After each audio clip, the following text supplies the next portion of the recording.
श्री राधे श्री कृष्ण। आज भाद्रपद मास की एकादशी तिथि है।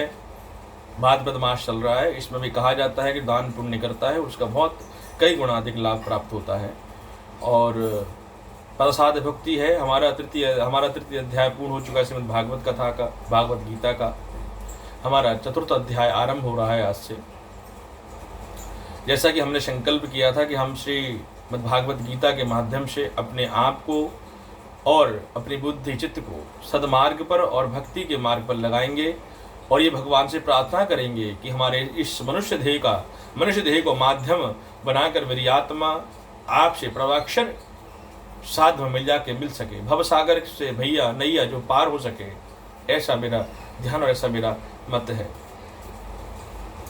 श्री कृष्ण वयं नमामि तं नमामि श्री प्रदशादिके चरणो प्रभव नवभव्यभ्यं नमामि देवयश्वरेश्वरः। श्री परमात्मने नमः। ओम श्रीमद्भगवद गीताय चतुर्थोऽध्याय आरम्भं करोति वः।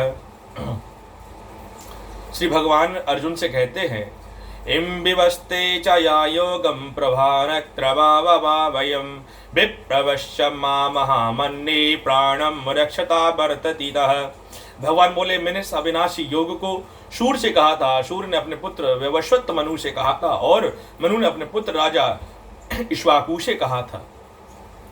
भगवान श्री कृष्ण ने अर्जुन से कहा था कि जो मैंने तुझे बताया है अब तक, इसको मैंने मनु से कहा था। अविनाशी योग की शक्ति पुत्र वैवस्वत मनु से कहा था और मनु के पुत्र इक्ष्वाकु से कहा था। अर्जुन को बड़ा आश्चर्य होता है।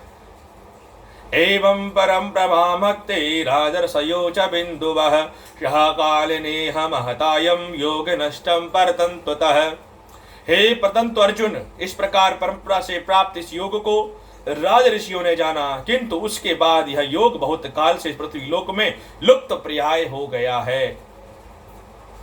जैसे जैसे समय बढ़ा वैसे वैसे साधु संतों का प्रभागन ज्ञान का अध्ययन कम हो गया। उसके कारण ज्ञान आगे नहीं बढ़ पाया। ये हमारी सनातन संस्कृति किस प्रकार आगे बढ़ती है, हमारा कुल का नाम किस प्रकार आगे बढ़ता है, इसका आप सबको प्राप्त होना चाहिए, ज्ञान होना चाहिए। क्योंकि जो हम अध्ययन करते हैं, जो हम पढ़ते हैं, लिखते हैं और जो हम सीखते हैं, वो हमारे कुल में आगे बढ़ता है। आजकल कुलों का क्षय क्यों हो रहा है, उसका सबसे बड़ा कारण है कि आजकल हमें धर्म ज्ञान, संहिता ज्ञान, बुद्धि ज्ञान और ब्रधर्म ज्ञान का अभाव होता जा रहा है। क्योंकि हमारे पास धर्म के लिए समय नहीं है, हमारे पास सनातन धर्म, सनातन संस्कृति के लिए समय नहीं है। अपने अपने बच्चों को अच्छे संस्कार नहीं दे पाते, क्योंकि संतान को संस्कार तो जब प्रदान करेंगे जब हमारे अंदर संस्कार होंगे। हमारे अंदर संस्कार ही नहीं है तो हम अपने संतान को क्या संस्कार प्रदान करेंगे। ये बड़े दुर्भाग्यपूर्ण बात है, ये परम सत्य है। आजकल 100 में से 99 परिवार में संस्कारों का अभाव है। संस्कारों का अभाव नित्य है, क्योंकि संस्कारों का प्रभाव ही नहीं है।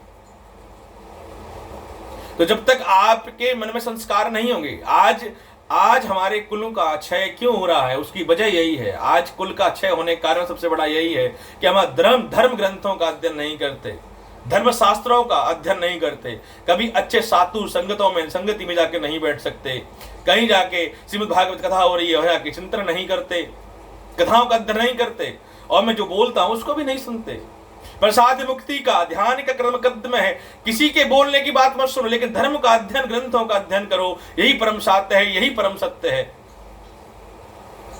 एवमेवयं दासोय प्रोवक्त्वाय पुनत्वरः भक्तशेष सखा चेति रहस्यं भूतमामयम्। तू मेरा भक्त है और प्रिय सखा भी है, इसलिए वही अपरातन योग आज मैंने तुझसे कहा है, क्योंकि यह बड़ा ही उत्तम रहस्य अर्थात गुप्त रखने योग्य विषय है। भगवान कहते हैं, इस श्रीमद् भागवत गीता जो मैं तुझे योग संभाषण कर रहा हूं, जो तुझे मैं ज्ञान दे रहा हूं, यह हर किसी से कहने योग्य नहीं है। जिसकी बुद्धि शुद्ध ना हो, मैं दोबारा कहता हूं, जिसकी बुद्धि शुद्ध ना हो, जिसको भक्ति में कोई आनंद प्राप्त नाता हो, जो भगवान में अपना आश्रय नहीं रखता हो, जो भगवान की भक्ति में अपना ध्यान नहीं रखता हो, ऐसे कापुट पुरुष को, मनुष्य को ये श्रीमद् भागवत गीता नहीं बतानी चाहिए। पाप का भाग है।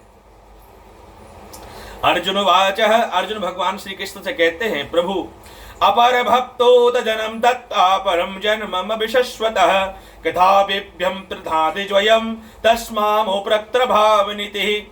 अर्जुन कहते हैं भगवान से कि भगवान ने क्या कहा, मैंने सबसे पहले सूर्य को बताया था और सूर्य के पुत्र वैवस्वत को बताया था, वैवस्वत मनु को बताया था, मनु ने अपने वैवस्वत मनु को बताया था। अब भगवान की बात सुनकर अर्जुन बड़े आश्चर्यचकित हुए और भगवान से कहते हैं, आपका जन्म तो अर्वाचीन अभी हाल ही का है। अर्वाचीन मतलब अभी का, और पूर्वाचीन मतलब पूर्व का, निर्वाचीन पूर्व का, और सूर्य जन्म का बहुत पुराना है, अर्थात कल्प के आदि में हो चुका था। तब मैं इस बात को कह समझूं कि आप ही ने कल्प के आदि में सूर्य को योग ये बताया था। आदि अनंत अरेश्वर, सच्चिदानंद परमेश्वर आदि अनंत हैं, उन्हीं पे संसार आरंभ होता है, उन्हीं पे संसार समाप्त हो जाता है, यही सच्चिदानंद परमेश्वर हैं। अर्जुन कहते हैं, ये कैसे मानूं, आपका जन्म तो अभी का है और सूर्य का जन्म तो काल के आदि में तो आरंभ में हुआ था। श्री भगवान वाचा, भगवान कहते हैं, ये सब विचार हमारे सबके मन में रहता है, लेकिन ये विचार किसके